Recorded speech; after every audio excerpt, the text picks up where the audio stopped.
ಮತ್ತೊಂದು ಕಡೆ ಶಾಸಕರಾದ ಜನಾರ್ದನ್ ರೆಡ್ಡಿ ಹಾಗೆ ಭರತ್ ರೆಡ್ಡಿ ನಡುವಿನ ಘರ್ಷಣೆ ಹಿನ್ನೆಲೆಯಲ್ಲಿ ಬಳ್ಳಾರಿಯಲ್ಲಿ ಜನವರಿ 17ನೇ ತಾರೀಕಿನಂದು ಕಾನೂನು ಮತ್ತು ಸುವ್ಯವಸ್ಥೆ ವಿಚಾರವಾಗಿ ಒಂದು ಬೃಹತ್ ಪ್ರತಿಭಟನೆ ನಡೆಸೋದಕ್ಕೆ ರಾಜ್ಯ ಬಿಜೆಪಿ ತೀರ್ಮಾನಿಸಿದೆ.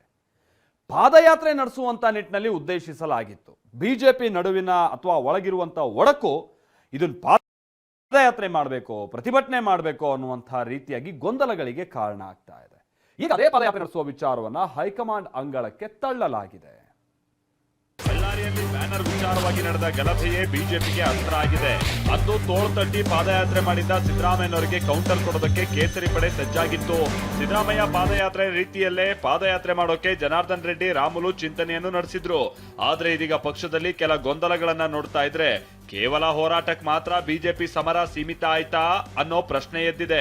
ಯಾಕಂದ್ರೆ ಇವತ್ತು ಸುದ್ದಿಗೋಷ್ಠಿ ನಡೆಸಿದ ಬಿಜೆಪಿ ರಾಜ್ಯಾಧ್ಯಕ್ಷ ವಿಜಯೇಂದ್ರ ಜನವರಿ 17ನೇ ತಾರೀಕಿನಂದು ಬೃಹತ್ ಪ್ರತಿಭಟನೆ ಮಾಡ್ತೀವಿ, ಪಾದಯಾತ್ರೆ ಬಗ್ಗೆ ಮುಂದಿನ ದಿನ ಯೋಚನೆ ಮಾಡ್ತೀವಿ ಅಂದಿದ್ದಾರೆ.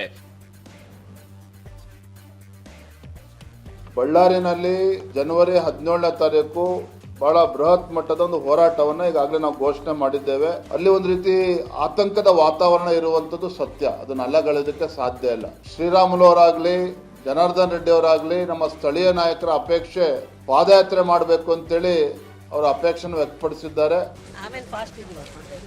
ಇನ್ನು ಪಾದಯಾತ್ರೆ ನಡೆಸಲೇಬೇಕು ಅನ್ನೋ ಒತ್ತಡ ಹಾಕಿರುವ ಮಾಜಿ ಸಚಿವ ಶ್ರೀರಾಮುಲು ನಾಳೆಯೊಳಗೆ ಹೈಕಮಾಂಡ್ ನಿಂದ ಸ್ಪಷ್ಟತೆ ಸಿಗುವಂತ ನಿರೀಕ್ಷೆಯಲ್ಲಿದ್ದಾರೆ.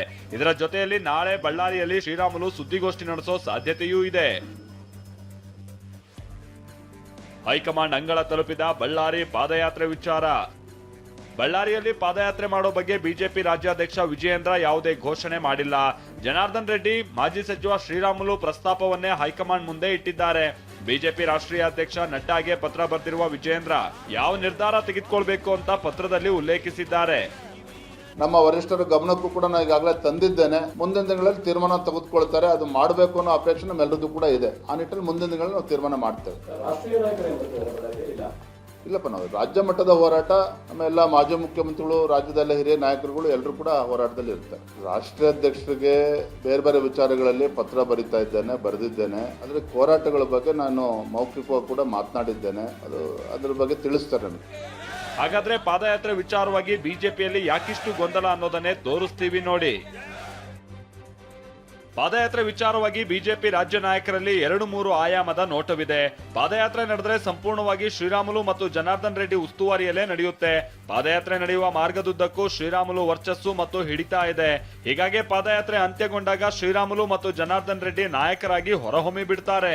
ಆಗ ಕಳೆಗುಂದಿರುವ ಶ್ರೀರಾಮುಲು ವರ್ಚಸ್ಸು ಮತ್ತೆ ವೃದ್ಧಿಸಲ್ಪಡುತ್ತೆ. ಆಗ ರಾಜ್ಯದಲ್ಲಿ ನಾಯಕತ್ವ ಬದಲಾವಣೆ ವಿಚಾರ ಬಂದಾಗ ಶ್ರೀರಾಮುಲು ಮುಂಚೂಣಿಯಲ್ಲಿ ನಿಂತು ಬಿಡುತ್ತಾರೆ. ವಾಲ್ಮೀಕಿ ಸಮುದಾಯದಲ್ಲಿ ಹಿಡಿತ ಹೊಂದಿರುವ ರಾಮುಲು 4-5 ಜಿಲ್ಲೆಗಳ ಮೇಲೂ ಹಿಡಿತ ಸಾಧಿಸುತ್ತಾರೆ.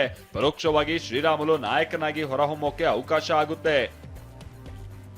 ಈ ಎಲ್ಲ ಲೆಕ್ಕಾಚಾರಗಳು ಬಿಜೆಪಿ ರಾಜ್ಯ ನಾಯಕರ ಮುಂದಿರುವ ಹಿನ್ನೆಲೆಯಲ್ಲಿ ಯಾರೂ ಕೂಡ ಪಾದಯಾತ್ರೆ ನಡೆಸ್ತೀವಿ ಅಂತ ಹೇಳೋ ಮನಸ್ಸು ಮಾಡ್ತಾ ಇಲ್ಲ. ಅದಕ್ಕಾಗಿ ಕೇವಲ 17ರ ಪ್ರತಿಭಟನೆಗಷ್ಟೇ ಸೀಮಿತಗೊಳಿಸುವ ಲೆಕ್ಕಾಚಾರದಲ್ಲಿದ್ದಾರೆ. ರಾಜ್ಯ ಬಿಜೆಪಿ ಮೂಲಗಳ ಮಾಹಿತಿ ಪ್ರಕಾರ ರಾಜ್ಯಾಧ್ಯಕ್ಷ ವಿಜಯೇಂದ್ರ ಪಾದಯಾತ್ರೆ ವಿಚಾರದಲ್ಲಿ ಹೈಕಮಾಂಡ್ ಹೇಳದಂತೆ ಎಂಬ ನಿಲುವಿನಲ್ಲಿದ್ರೆ, ವಿಪಕ್ಷ ನಾಯಕ ಅಶೋಕ್ ಪಾದಯಾತ್ರೆ ಬೇಡವೇ ಬೇಡ ಅಂತಿದ್ದಾರಂತೆ. ಇನ್ನು ಯಡಿಯೂರಪ್ಪ ಕೂಡ ಇದೇ ನಿಲುವನ್ನ ಹೊಂದಿದ್ದಾರೆ ಅಂತ ಹೇಳಲಾಗ್ತಾ ಇದೆ. ಮತ್ತೊಂದ್ ಕಡೆ ಬಿಜೆಪಿ ರಾಷ್ಟ್ರೀಯ ಕಾರ್ಯಾಧ್ಯಕ್ಷ ನಿತಿನ್ ನಬೀನ್ ಪಾದಯಾತ್ರೆ ಮತ್ತು ಹೋರಾಟದ ಕುರಿತು ರಾಜ್ಯ ನಾಯಕತ್ವದ ಜೊತೆ ಚರ್ಚಿಸಿ ಅಂತ ಜನಾರ್ದನ್ ರೆಡ್ಡಿ ಮತ್ತು ಶ್ರೀರಾಮುಲುಗೆ ಸೂಚಿಸಿರುವ ಕಾರಣ ರಾಜ್ಯ ನಾಯಕತ್ವದ ಅಭಿಪ್ರಾಯ ಮೀರಿ ಅನುಮತಿ ಕೊಡೋ ಸಾಧ್ಯತೆಗಳು ತೀರಾ ಕಡಿಮೆ ಅಂತ ಹೇಳಲಾಗ್ತಾ ಇದೆ. ಕಿರಣ್ ಹನ್ಯಾಡ್ಕ, TV9 ಬೆಂಗಳೂರು.